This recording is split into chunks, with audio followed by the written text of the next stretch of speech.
Hello everyone, Charles Watts here, the Arsenal correspondent at Goal, joining you for another one of my transfer talk videos. Obviously slap bang in the middle of the transfer windows, things are beginning to heat up now, and that is no different when it comes to Arsenal. So I'll just run through with you what I know about certain situations. We've got Dani Ceballos, so I've got talking about Thomas Partey as well. And Rob Holding, certain things that happen with a few players, and also give a little bit of an update on Gabriel, who we still haven't been confirmed as an Arsenal player, but don't worry, it'll be happening very, very soon. Thank you once again for all the support I get on this channel. Please, if you're just coming along to this channel for the first time, please do hit the subscribe button. It is down there somewhere, and I will try and do as best as I can to keep you updated with all things Arsenal throughout the transfer window and throughout the upcoming Premier League season, which starts a week on Saturday when Arsenal travel to Fulham. Hopefully I shall be at Craven Cottage, and I'll be able to bring you all the updates from the games up and down the country throughout the season. So thank you very much everyone for watching these videos and the support you continue to give. Right, let's get going. What should we talk about first? Dani Ceballos. Let's go with Dani Ceballos, the midfielder, Real Madrid midfielder. Obviously made such a big impact in the final months of last season while on loan at Arsenal. Certainly after the football's restart in June. In fact, arguably up there with Aubameyang as Arsenal's most effective player after the restart, made himself an absolute linchpin of Mikel Arteta's side alongside Granit Xhaka, and he is very, very close to returning to Arsenal. Talks over the last couple of days have really progressed well with Real Madrid. Ceballos returned to training with them earlier in the week for pre-season, but he won't be there too long because he's very, very close now to agreeing another loan spell to Arsenal. He'll spend the 2020-21 season back in North London. No obligation to buy as part of that deal as far as I'm aware. He will probably be going back to Real Madrid at the end of the season unless Arsenal do agree some sort of deal with him then, but there won't be an obligation clause inserted in this contract that Arsenal are agreeing with Real Madrid. It will just be here for a season-long loan. Big news for Arsenal that as well. I think the form he showed last season, he very much became an integral figure in Arteta's side. Arteta was desperate to get him on board. He's been very influential in getting him back. He's been in contact with Dani throughout the summer. We spoke to him last week in a press conference about Dani. He said he was very keen to get him back. He said Dani as well had told him he wanted to come back. So it was, for both parties, it suited, a move back to Arsenal suited everyone. It means that Dani Ceballos is going to play regular football between now and the end of the season. Obviously the European Championships are at the end of the season. He very much wants to be part of that for Spain. At Real Madrid, that might not happen because he's never had the trust of Zinedine Zidane. Zidane has not really played him at all, and you know he knew that. And yet back at Arsenal, he's got the trust of Mikel Arteta. He can play regularly, and he can make a big impact in the Premier League. And he seems to have adjusted to the Premier League. He certainly showed that in his form when he came back after the restart last season. So big news for Arsenal, real plus for them. They wanted to get Ceballos done, and that deal is very, very close to happening. We should hear news on it pretty soon. There have been reports in Spain that that deal could be announced today, which is, what day is it? It's Tuesday today. As far as I'm aware, we're not quite as imminent as that, and that talks are still ongoing. It hasn't yet been done, but all things progress smoothly as they should over the next couple of days. We should hear Dani Ceballos will be an Arsenal player pretty soon.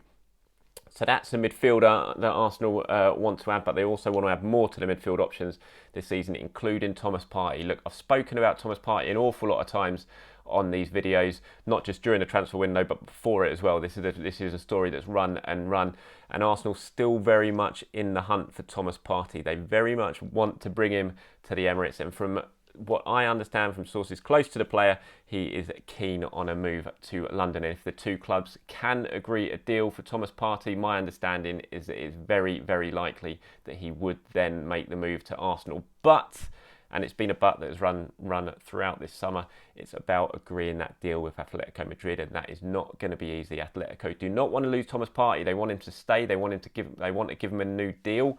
There were promises about a new deal for Thomas Partey with Atletico Madrid, but that deal has remained unsigned, and from what I understand, Atletico are struggling to meet the demands of that deal anyway because of the implications brought on by the coronavirus pandemic. They have, however, offered Partey assurances that in a year's time, when they're in a much better financial position and the effects of the pandemic are lessening and maybe fans are coming into the stadiums more, then they will be promising him a significant increase on the terms he's on right now.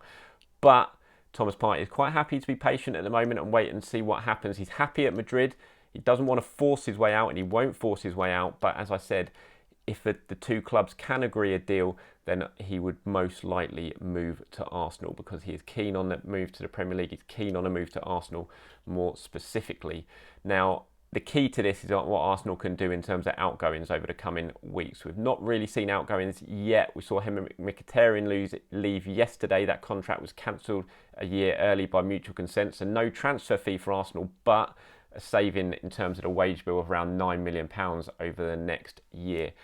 Arsenal will be delighted to have him off the wage bill. Yes, they'd like to get a transfer fee for him, but the situation they're in at the moment, they just wanted to get him off the wage bill. They've done that, and that's going to free up space, but they need to do more. Matteo Guendouzi, Lucas Torreira, Socrates, Shokran Mustafi, Siad Kolasinac, Mohamed El Neni, all the players that Arsenal would like to move on and want to find buyers for. They haven't yet, but we've got until October the 6th, and I think we're going to see a real movement in the transfer market from now until that date. Not just at Arsenal, but everywhere across football. Because let's face it, take Chelsea out of the equation, the market has been pretty stagnant so far, and that is because of everyone struggling with the financial impact of COVID. We knew that was going to be the case. It is still going to be the case, but I think we are going to see clubs more open to doing deals with each other now, potentially with loans, with obligations to buy. Or at least clauses to buy it, and that'll be a way of moving players on. We're going to and swap deals as well, as it's long been talked about as being a real sort of seeing a lot more of them in this transfer window.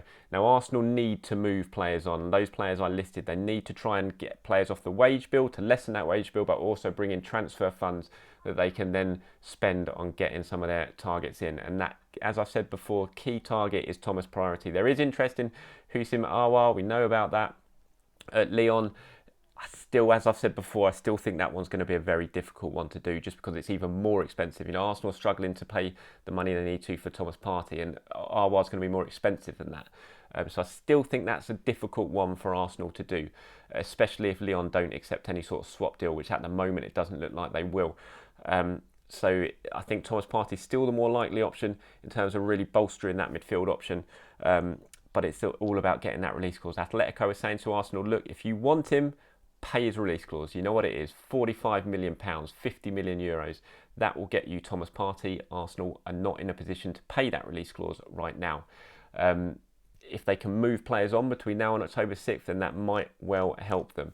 You know, you get a decent fee for Guendouzi, you get a decent fee for Torreira. That's going to make it a lot easier to go to Atletico Madrid and say, look, here's our money, this is what we've got, let's get this deal done for Partey. And then, as I said earlier, I think Partey, from what I hear, will make the move to Arsenal.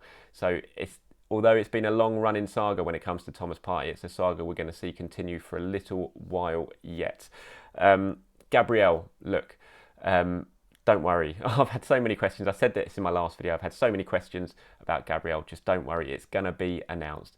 He is an Arsenal player. He's been an Arsenal player for a week now. He's been here a week, over a week. In fact, we're on day 8 of Gabriel's quarantine since his move from Lyon.